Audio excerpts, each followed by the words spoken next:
Pada tanggal 14 Agustus 1945, para kaum muda mengadakan rapat di Jakarta. Dalam rapat ini, Sultan Syahrir mengumumkan bahwa dia mendapat informasi tentang menyerahnya Jepang pada sekutu. Assalamualaikum warahmatullahi wabarakatuh. Waalaikumsalam warahmatullahi wabarakatuh. Saudara-saudara, saya dapat berita yang menggembirakan bagi kita semua, bahwa Jepang telah menyerah kepada sekutu. Saya mendengar berita tersebut dari radio luar negeri, maka telah terjadi kekuasaan di Indonesia. Sungguh kabar gembira yang Anda kabarkan tadi. Tapi apa itu kekosongan kekuasaan? Biar saya perjelas. Jadi sekarang Jepang sudah tidak berkuasa lagi di negeri kita, karena telah menyerah kepada sekutu, sedangkan sekutu belum menguasai Indonesia. Baik, saya mengerti. Lalu apa yang harus kita lakukan untuk mengisi kekuasaan di Indonesia? Bagaimana jika kita meminta pada Bung Karno dan Hatta untuk cepat memproklamasikan kemerdekaan Indonesia? Ya, saya setuju karena ini sudah waktunya untuk memproklamasikan kemerdekaan Indonesia.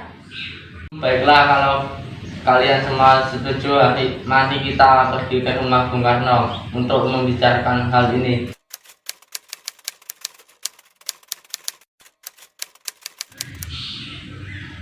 Assalamualaikum.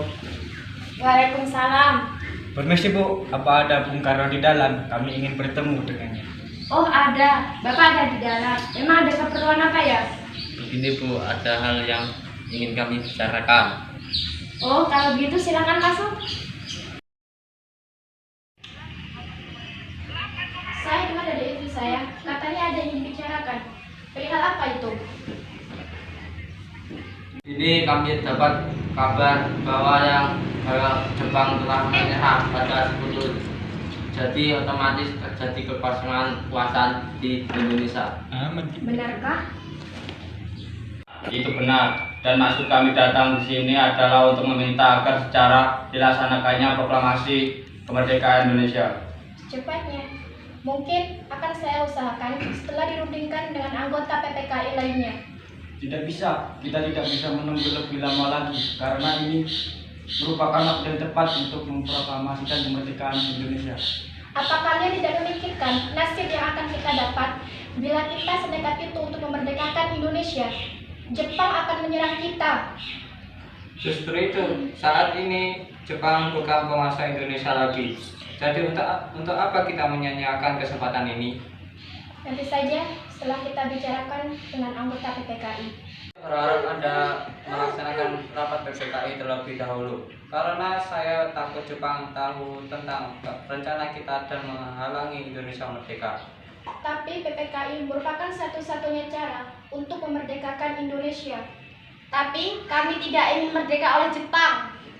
Assalamualaikum. Waalaikumsalam. Wah, ada apa ini? Indonesia secepat dilaksanakan, tapi kami tidak ingin merdeka oleh Jepang. Apa tidak sebaiknya kita rundingkan dulu secara matang-matang? Tidak ada waktu lagi. Ini saat yang tepat untuk kemerdekaan Indonesia. Sebelum bangsa lain datang kembali menguasai negara kita dan menghalangi kita untuk merdeka lagi. Ya sudah, kami akan bicarakan hal ini. Besok kalian silahkan datang kembali. Baiklah kalau begitu.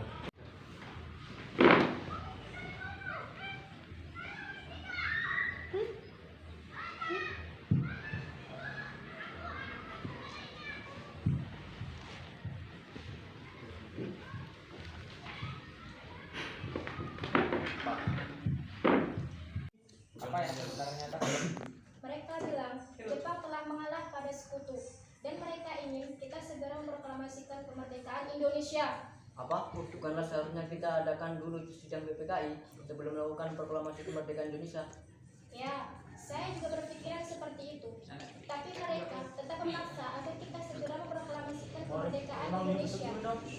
Lantas apa yang akan kita lakukan sekarang para kaum muda terus bangsa kita?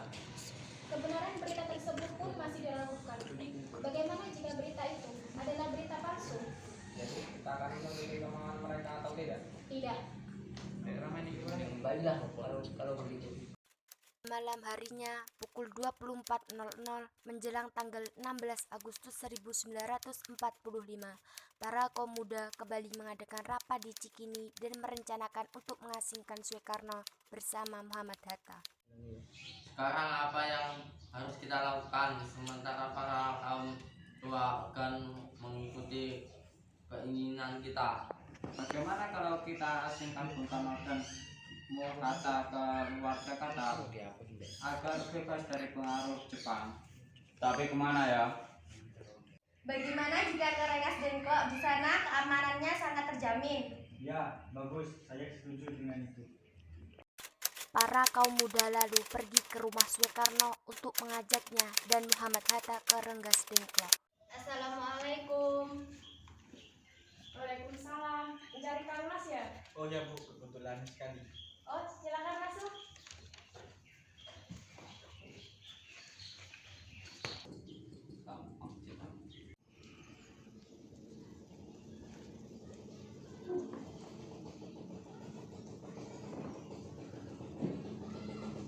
Ada apa?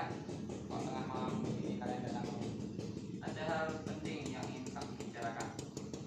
Sebelumnya kami mohon maaf lagi kami mengganggu istirahat Anda. Kami diutus untuk membawa Anda berdua ke luar kota. Memangnya kemana? Kerawang. Kalau kami tidak ikut, Maaf Tuan, ini bukan saat yang tepat untuk berdebat, ini sangat penting. baiklah. Sebentar, saya akan meminta dulu. Bu, iya, Bu, Bapak pamit dulu. Bapak akan pergi ke luar kota. Bolehkah saya ikut? Akhir-akhir ini saya merasa akan terjadi sesuatu yang tidak enak dengan Kang Mas. Baiklah. Maaf, apakah sudah selesai? Kita harus cepat pergi. Ayo, mari. Baik. Mereka pun pergi ke Rengas Dengklok. Mereka tiba di sebuah rumah. Di sana, Bung Karno dan Muhammad Hatta terus didesak dengan cara kasar. Mereka didesak oleh kaum muda untuk segera memproklamasikan kemerdekaan Indonesia. Bung Karno, tunggu apa lagi? Ini waktu yang tepat untuk memproklamasikan kemerdekaan Indonesia. Maaf, saya tidak bisa. Tidak bisa bagaimana? Mau menunggu sampai kapan kita untuk merdeka? Hei, kalian ini apa-apaan? Tidakkah ada cara yang lebih halus? Dengar Bu, kami hanya ingin Indonesia cepat merdeka. Ya, saya tahu itu. Tapi jalannya tidak seperti ini. Bisakah kalian rundingkan kembali cara baik-baik dengan kepala dingin? Percayalah, jika emosi yang kalian andalkan tidak akan berhasil. Akhirnya, Fatmawati berhasil membujuk para kaum muda untuk menyelesaikannya secara baik-baik. Di sisi lain, Ahmad Soebardjo yang telah mengetahui keadaan dan keberadaan Soekarno, Muhammad Hatta, dan Fatmawati pergi untuk menyelamatkannya bersama Sayuti Melik.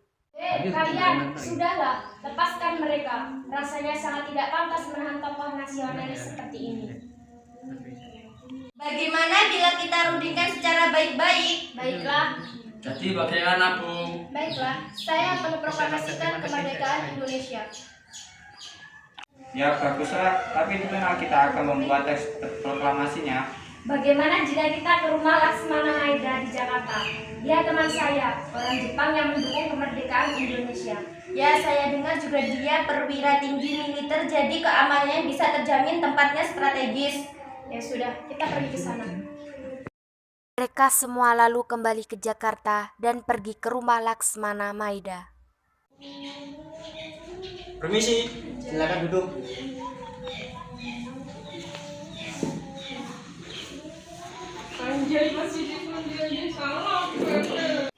Tuan, para kaum muda terus mendesak kami untuk segera memproklamasikan kemerdekaan Indonesia.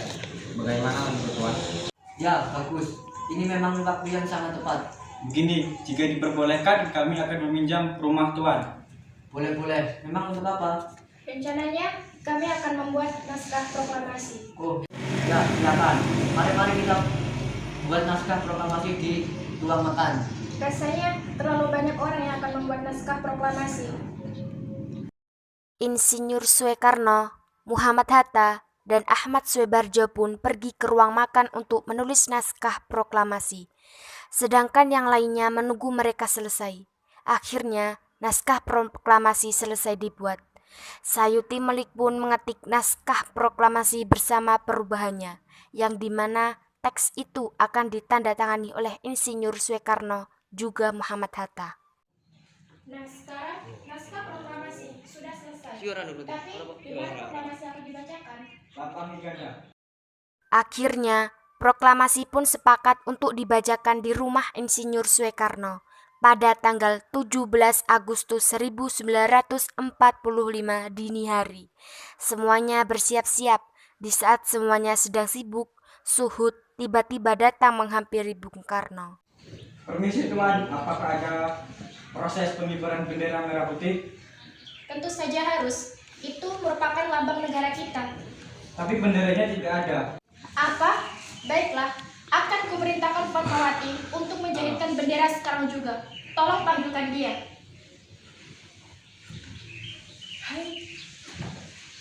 Ada apa, Pak? Mengapa tiba-tiba memanggilku? Tolong jahitkan kain merah dan kain putih menjadi satu sekarang juga untuk menjadi bendera. Apa? Sekarang? Baiklah, akan aku usahakan. Fatmawati pun menjahitkan bendera merah putih dan mereka semua mempersiapkan pengibaran bendera pula. Maaf Bung, apakah acara proklamasi ini sudah bisa dimulai? Ini sudah jam 9.45. Oh ya, mari kita ke depan. Soekarno pun membacakan pidatonya sebentar dan membacakan naskah proklamasi. Suhud dan Latif pun mengibarkan bendera merah putih yang diiringi lagu Indonesia Raya ciptaan W.R. Supratman.